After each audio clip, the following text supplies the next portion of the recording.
तो एक तरफ मोदी सरकार में फिर बदल की खबरें आ रही हैं, तो दूसरी तरफ मोदी सरकार के खिलाफ नए मोर्चे बन रहे हैं। ऐसे ही एक मोर्चे की सुगबुगाहट एनसीपी सुप्रीमो शरद पवार के घर पर सुनाई पड़ी। पवार के घर गैर कांग्रेस विपक्षी दलों का जमावड़ा हुआ, लेकिन पवार, यशवंत सिन्हा और फारूक अब्दुल्ला के अलावा कोई बड़ा नेता नहीं था।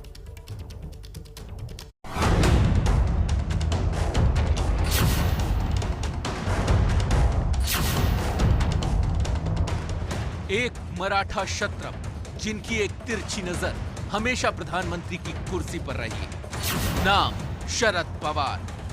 जिनके हाथ में हुकूमत है उन लोगों ने समझना चाहिए कि अपना कदम इस तरह से लेना चाहिए कि जिस कदम से इस एक्सट्रीम लेवल तक लाने की नौबत किसी के ऊपर नहीं आनी चाहिए।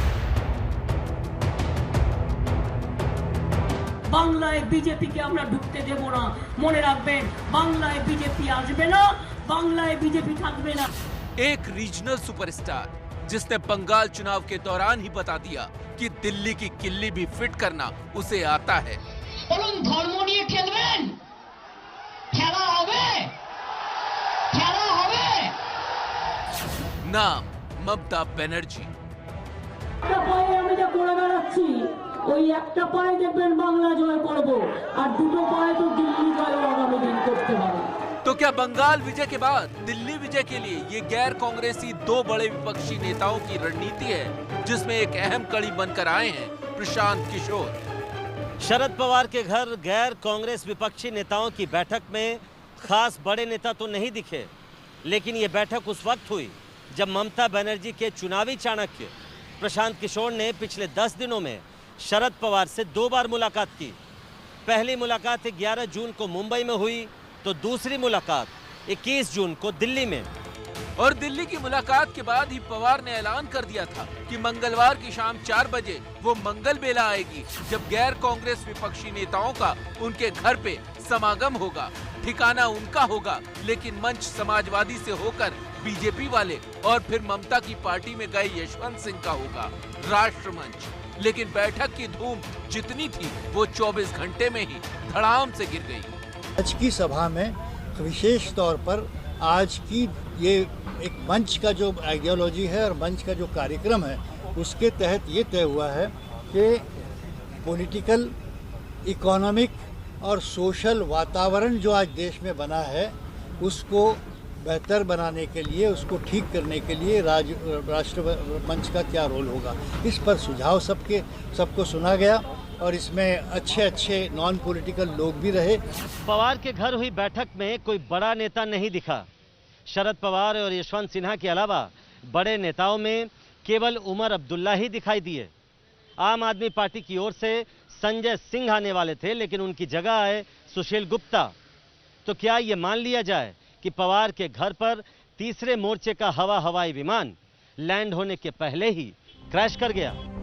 हालांकि सारा खेल इतना आसान नहीं हो सकता, क्योंकि इसमें एक नाम प्रशांत किशोर का जुड़ा है, जो आज की तारीख में चुनावी राजनीति के सबसे बड़े रणनीतिकार बनकर उभरे हैं। इसीलिए बैठक में बड़े नाम भले ना हो, लेकिन 3 अहम पहलू जरूर हो सकते हैं।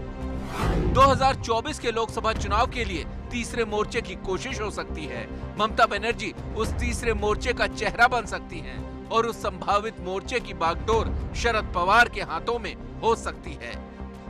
लेकिन खास बात यह है कि इस बैठक में शिवसेना का कोई नेता नहीं है, जिसने पवार के घर बैठक पर सवाल खड़े कर दिए। पवार महाराष्ट्र में उद्धव सरकार की पालकी ढो रहे हैं, लेकिन दिल्ली वाली बैठक में शिवसेना की नो एंट्री हो गई। पवार के बारे में कहा जाता है कि वो राजनीति में कब क्या फैसला कर ले, ये कोई नहीं जानता। मैं शरद जी का भी नाम नहीं लेना चाहता, लेकिन पार्टी फोर्स सत्ता के लिए नया गठबंधन करते, अगर सत्ता हाथ में आती है तो मैं ऐसी सत्ता को चीमटे से भी छूना पसंद नहीं। पवार के घर बैठक में तीसरे मोर्चे की कोई रूपरेखा तो नहीं बनी, लेकिन गैर कांग्रेस विपक्षी राजनीति के ठहरे पानी में पवार ने एक कंकड़ तो उछाल ही दिया है। एबीपी न्यूज के लिए जयनेंद्र कुमार के साथ प्रशांत की रिपोर्ट।